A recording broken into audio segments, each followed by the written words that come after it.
하나님의 말씀은 누가복음 17장 19절 말씀입니다.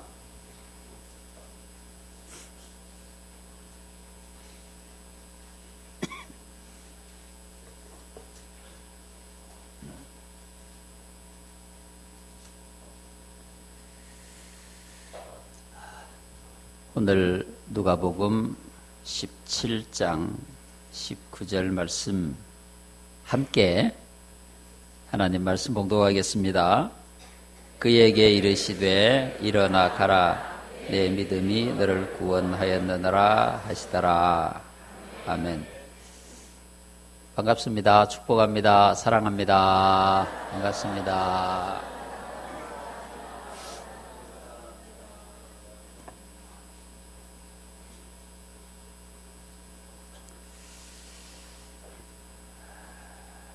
예수님에게 10명의 나병 환자가 고침을 받았습니다.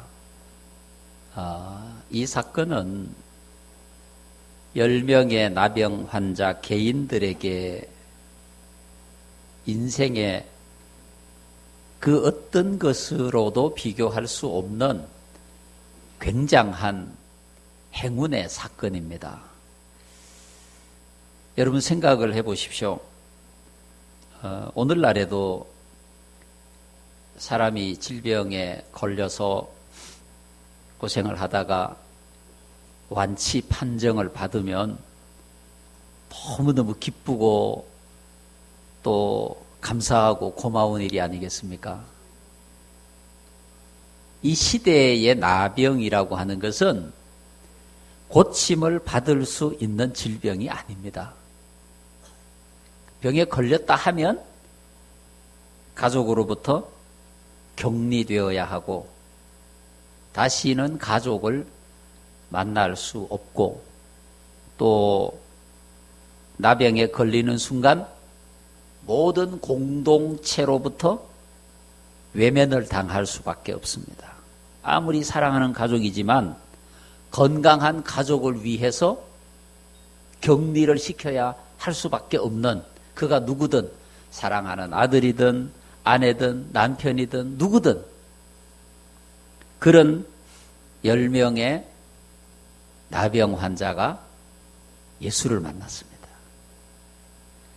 누가복음 17장 앞에 부분에 기록된 말씀을 보면 이 나병 환자 10명이 예수님을 만나서 고침을 받은 겁니다. 인생의 행운을 얻은 거죠. 인생의 기적을 경험한 것입니다. 살다가 이보다 더 큰 기적을 어찌 경험하겠습니까? 살다가 이보다 더 큰 은혜를 어찌 얻겠습니까? 그런데 오늘 본문 말씀 가운데 보면 나병 환자로 살다가 고침을 받고 가족에게로 돌아가고 자기 인생의 새로운 기쁨을 얻고 거기서 9명은 끝이 나고 그 병을 고침받고 가족에게 돌아가고 그것으로 끝이 나고 그 중에 한 사람은 오늘 본문의 말씀 내 믿음이 너를 구원하였느니라. 육신의 질병을 고침받은 것에서 한 단계 더 나아가 그가 지금까지 알지 못했던 새로운 세상을 얻게 된 겁니다. 10명 중에 한 명이. 왜 그렇게 되었을까요? 어떻게 그렇게 되었을까요? 똑같이 10명이 고침을 받았잖아요. 그런데 어떻게 한 명만이 새로운 세상을 얻게 되었느냐? 새로운 경험을 하게 되었느냐? 지금까지 알지 못했던 새로운 기쁨과 감동을 경험할 수 있었느냐? 도대체 무슨 일이 있었길래? 여러분 오늘 본문 말씀 가운데 보면 그 10명의 나병 환자가 고침을 받고 난 이후에 한 사람이 다시 예수님께로 돌아와서 감사했습니다. 누가복음 17장 16절 말씀에 보면 예수의 발 아래 엎드려 감사하니 한 사람만이 그에게 새로운 세상이 열렸어요. 새로운 은혜가 넘쳤어요. 새로운 감동이 있었어요. 감사하면 일어나는 일입니다. 할렐루야. 여러분, 우리가 하나님 은혜 속에 살잖아요. 어제도 은혜 속에 살았고 오늘도 은혜 속에 살고, 그런데 이 은혜를 감사하면 그 은혜가 새로운 은혜로 재생산되는 거예요.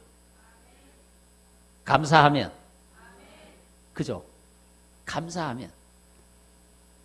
불평하고 원망하면 줬다가 뺏고 싶은 거죠. 너는 끝이야.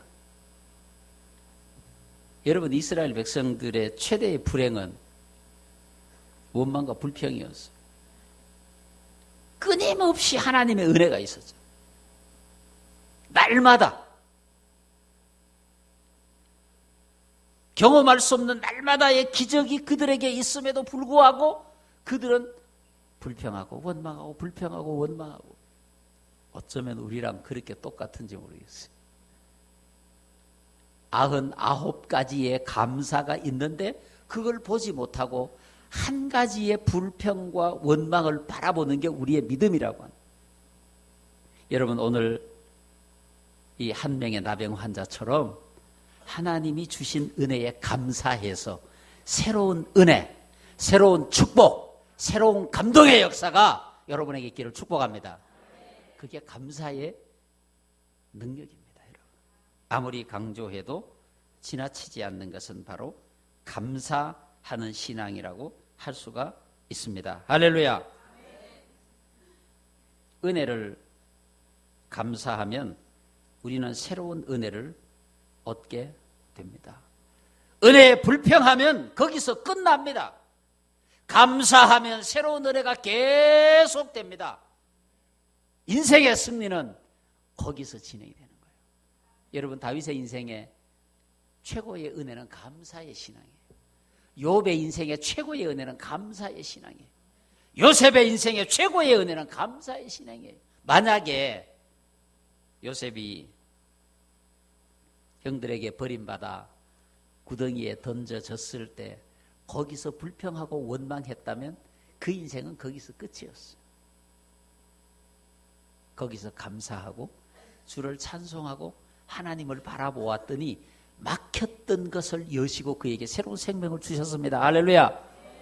만약에 요셉이 애굽의 감옥에서 불평하고 원망했다면, 하나님, 내가 산다고 살았는데 왜 이런 일이 나에게 있습니까? 최선을 다하여 믿음을 지켰는데, 나는 정직을 지켰는데, 성결함을 지켰는데 왜 하나님 내가 감옥에 들어와야 합니까?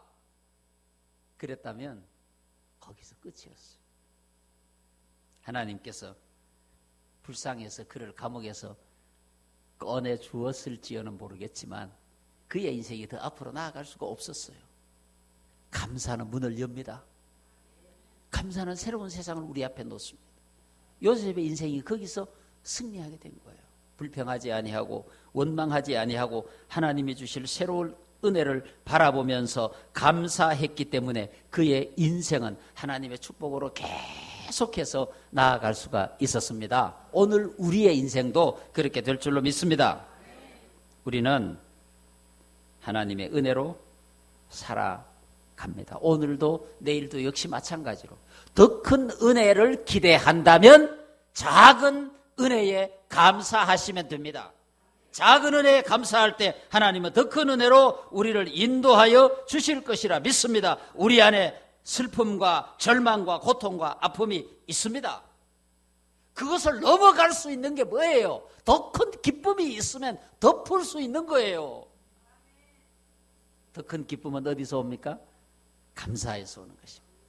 여러분이 감사하면 어떤 고통과 절망과 아픔도 이겨낼 줄로 믿습니다.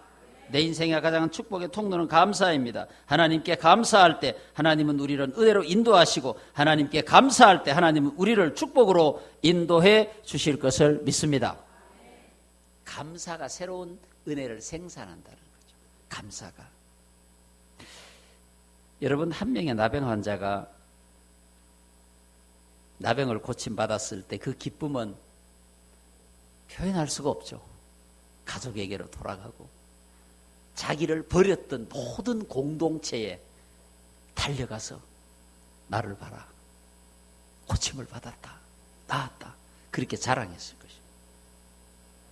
인생의 감동과 기쁨은 오래 가지 않습니다.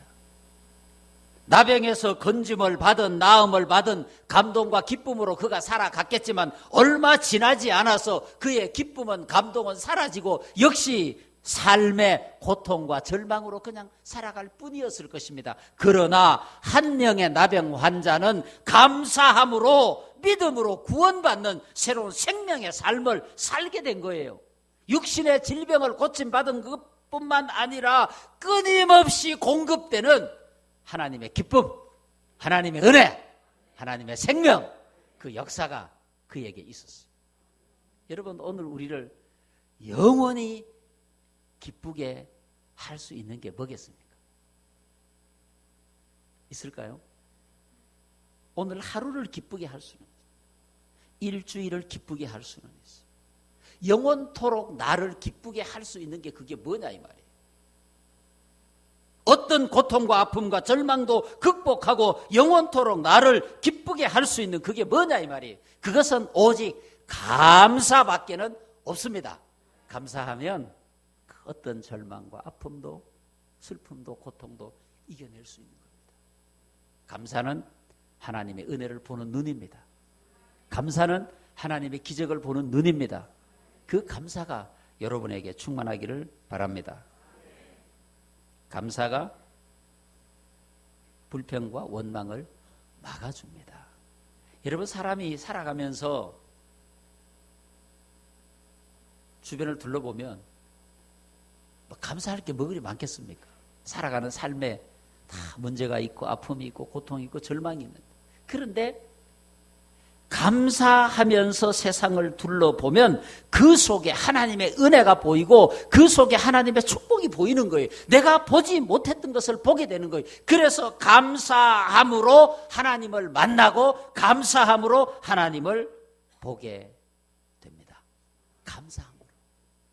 내가 불평할 때는 안 보였는데 감사하니까 거기에 하나님이 계신 거예요. 내 아픔 속에 하나님이 보이는 거예요. 어떤 신학자가 이런 얘기를 했습니다. 욥을 동방의 의인이라고 그러죠. 그는 날마다 하나님께 예배했고 특별히 자녀들이 정결케 살 수 있도록 그들을 위해서 정결한 예식을 하나님께 드렸어요. 그런데 그 욥이 진짜 하나님을 만난 때가 언제였을까? 진짜 하나님의 은혜를 고백할 때가 언제였을까? 돈이 많이 있었을 때? 자기 재산이 많았을 때? 건강할 때? 그때가 아니었다는 겁니다.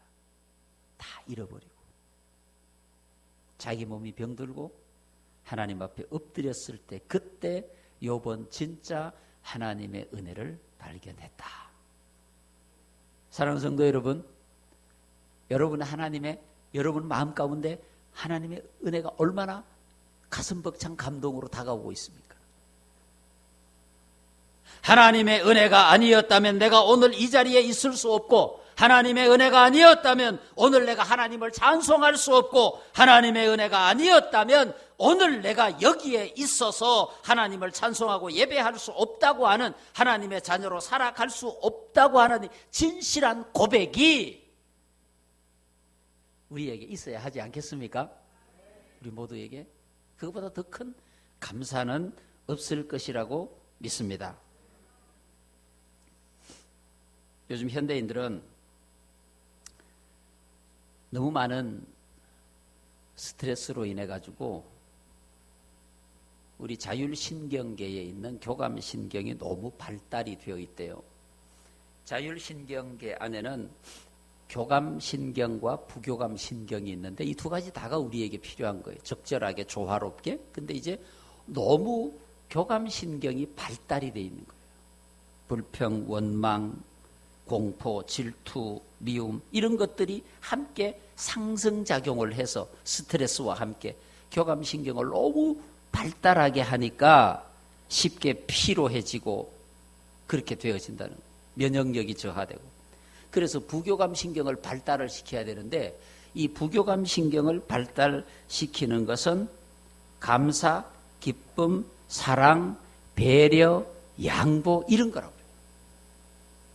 우리 예수 믿는 사람들이 유리한 거죠.